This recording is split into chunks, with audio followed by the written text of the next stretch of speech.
All right, Ethan. So back in September, I shared the stage with Mo Gaudat and Dr. Tara Swart. I didn't actually share the stage with Mo Gaudat and Dr. Tara Swart. I wish I had. Like that's where I want to get to. But I was involved with the same at a conference that they were the key speakers at.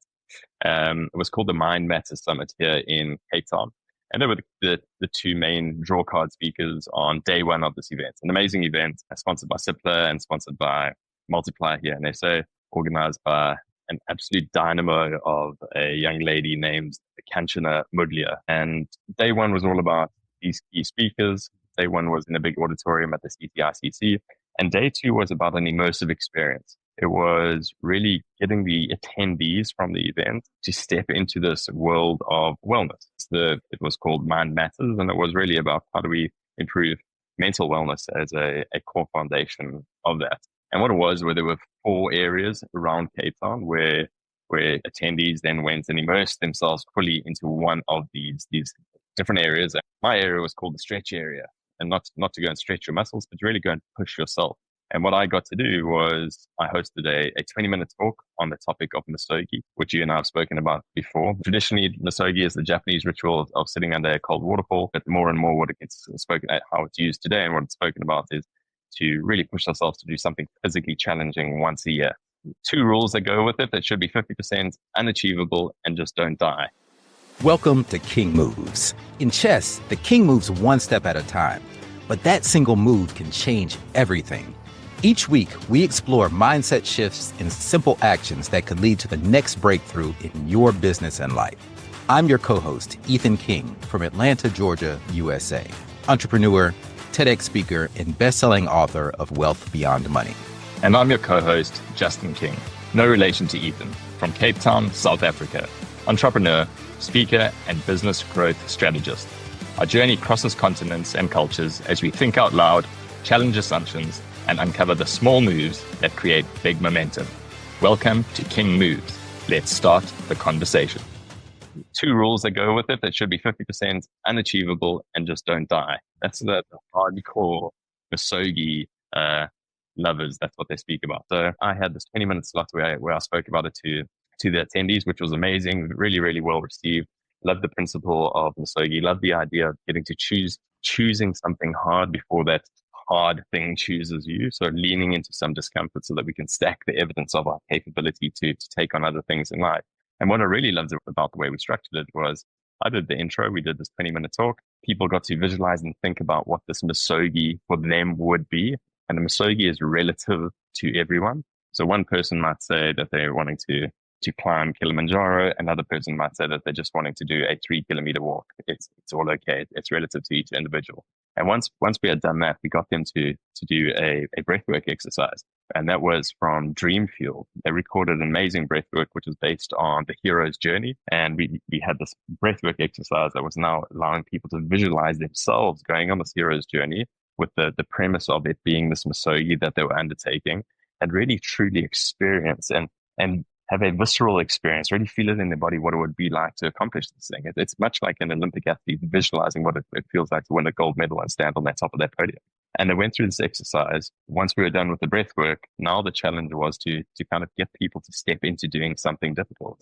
And we had two things lined up. The one was cold plunge, so ice plunge. And the second was to slap on a VR headset and essentially walk across skyscraper buildings, walk across a little platform. And we could not believe how many people, well, they did both, but particularly on the cold plunge side, people just put any of their fears aside. People put aside any fears of being in a costume in front of strangers as well, because that's a real thing. And people just stripped off, not completely naked, got into their costumes and got into this cold plunge and did 3 minutes in absolutely ice cold water. And the individuals who were running the cold plunge, they afterwards said that they have never, in all the time that they've been doing these sessions, they have never had that higher percentage of attendees of an event step into doing the cold plunge. And I mean, that wasn't massive for me to hear. I think it was the day before and my part, but to know that I'd played some small part in helping people prepare to step into and to choose to do this difficult thing because they know it's going to be helping them stack some evidence to come out on the other side stronger, and to lean into new things. That was a couple months ago already, and I've been having incredible conversations since then with a few of the attendees and some of the core sponsors of the event as well. And I absolutely loved it. It was wonderful to be able to share and have people listen to a passion of mine, which is smart toughness and misogi, and be interested in it. I think that's one thing when you speak about AI, having people come up to you afterwards and ask questions and be curious about the thing. And that was really, really special for me. It's just a genuine curiosity around this thing that you speak about, and how do I bring it into my own life? And for you, it's how do I bring it into my life and my business? And that is the conversation that's been coming up, is how do I bring misogi not into only my own life, but how do I bring misogi into my business as well? So for me, that journey is looking like, on the executive coaching side, absolutely smart toughness is the premise is misogi, but with a lot of my strategy facilitation as well. It's teeing executive teams up for success by having them go through this misogi practice together. Galvanize that they can, and prove to each other that they can hold each other accountable and get these tough things across the line, and then translate that into, right, well, what are we wanting to achieve in the business over the next 12 months?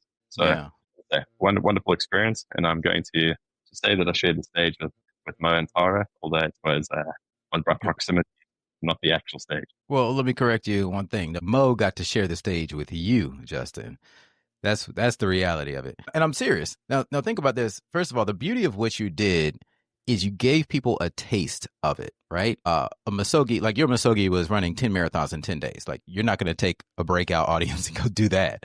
But you gave them a taste of the cold plunge, which a lot of people haven't done, and it sucks. I've done it a few times and I hate it. But the fact that they were able to do that showed them, I can do this.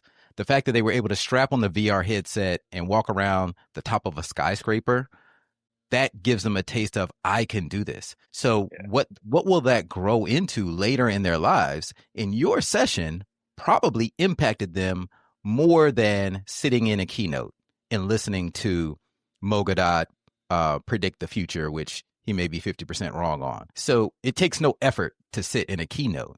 It takes effort to do what you did, and effort is what sticks with you. It's what you remember. And when somebody looks back on this event 3 years from now, they're probably going to remember your experience more than what they learned in the main session. So when I say he got to share the stage with you, I really mean that. Ethan, can I hire you as my hype coach? Because no, seriously, I appreciate that. You get my services for free every week. But no, someone told me that. Someone in the audience. So I spoke in Miami last week. I had 2 keynotes there, and one of the keynotes was the EO chapter of South Florida. And I mentioned Gary V in my talk because I had a chance to interview Gary a few years ago for GLC, and I'm a fan of Gary. And he and I talk about some of the same things, like publishing social media content at scale and not being scared to put yourself out there. I teach more tactical of how to actually do it, how to leverage AI and automation so you could do it at scale. Whereas Gary V has 30 people following him around publishing his social media because he has the budget for that. Most small businesses don't. And it just so happened that when I spoke at this event in Miami last week, Gary V had spoken the day before me to the same audience, to EO Global. And somebody said, you deliver more value than Gary. Now, to me. Now, Gary V gets a much bigger keynote fee than I do, but I deliver way more value. And I'm just going to say that he has the fame, he has the hype, but when it comes to tangible takeaway value, and I'm not just saying this to hype myself up, but audience members will tell you that, and I guarantee everybody in that audience says that. And the same thing is true about you. Yeah, I appreciate that. I think that's a great share from your side.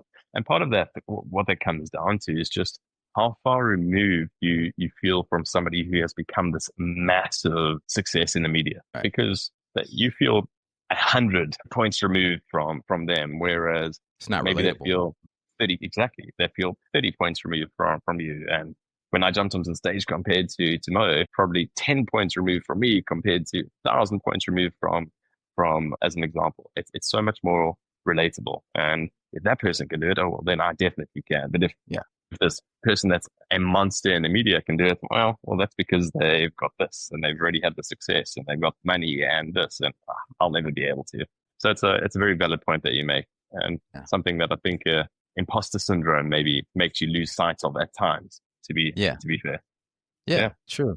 And another thing about what you're doing is it reminds me of Tony Robbins. Do you know when Tony Robbins first started speaking, what he did was he helped people get over their fear of snakes. If you look back at Tony Robbins stuff from like the 80s, like when he was just starting out, it was very, very specific. And he would be on talk shows and stuff, and somebody would have this phobia of snakes. And then by the time he got done with them, they'd have like the snake wrapped around them and petting the snake. And so he helped them get over that very specific fear. But if you look at Tony Robbins now, 40, 50 years later, he's still talking about getting over fear. It's the same thing, but he's applied it to every other area of life, business, relationships, everything. And I've been to some of his workshops. Everything boils down to fear. In fact, what he says is everything that holds us back in life boils down to two things. It's either fear of not being enough or fear of not being loved. Yeah. Fear of not loving ourselves. Yeah. Whether it's yourself, someone else, that is what holds us back. And that can mean a lot of different things, like fear of judgment, fear of embarrassment. That's fear of not being loved, and fear of not being enough. We talked about imposter syndrome. That's fear of not being enough, of not hitting the mark. And if we eliminate those fears and reframe them and then just go after it, then really it's all an illusion. Just like people can get over their fear of snakes, people can get over their fear of being in freezing water, people can get over their fear of heights. If you can master that, then you can master anything and achieve anything that you want in life. Absolutely. And it's also making the decision that you actually want to move past that fear. And that maybe sounds silly. And I'm sure anybody who is terrified of something would say, Justin, obviously I want to move past this, but what actions are you taking to do that? That's always going to be, what are you doing? And it doesn't have to be huge, but what small step are you taking to work yourself towards moving past it? Right. And naturally, people aren't going to want to move it. I mean, I think maybe there's a small subset, but most people are like, oh, I'm fine being away from snakes. I'm fine without that thing in my life. But if you can push yourself to get over one phobia in your life, then you can apply that to other areas. I think that's the key unlock right there, right? So if I get over my fear of heights in a breakout with Justin King, then maybe, I can channel that same mechanism in my brain. And now I get over my fear of speaking in front of an audience. And that could unlock massive potential in the rest of my life. And take me to the next level where maybe you're scared to give a presentation at the company you work at. And now you don't have that fear anymore because you're like, hey, I just walked on a skyscraper, so I can do this. Right. This is nothing. Yeah. I like it. And I think if we do take it down to fear, what I'm helping people do, or what I really hope that I do help people do, it's get over the fear that they are not capable of more than they currently believe they are. Because that can be a terrifying thought that what you are right now, that's it. Like that's enough to strike fear into my heart for sure. And I want people to realize and prove to themselves. And that's the important thing. It's not somebody else proving it to them, but prove to themselves that doesn't have to be a fear. You're absolutely capable of more than you feel you are right now. Yeah, 100%. I definitely think you're onto something with this fear unlock. There's so much reward on the other side of fear. So, keep doing what you're doing and giving people a taste of that. I think it's super important, and you're out here changing lives. Appreciate that. Thank you. Thanks, Ethan. That's a wrap for today's episode of King Moves. Remember, in chess, like in business, one right move can change everything. Take today's action step, make your move, and build momentum. If you found value in today's episode, share it with someone who's ready for their next breakthrough, and don't forget to subscribe so you never miss our weekly conversations. Until next time.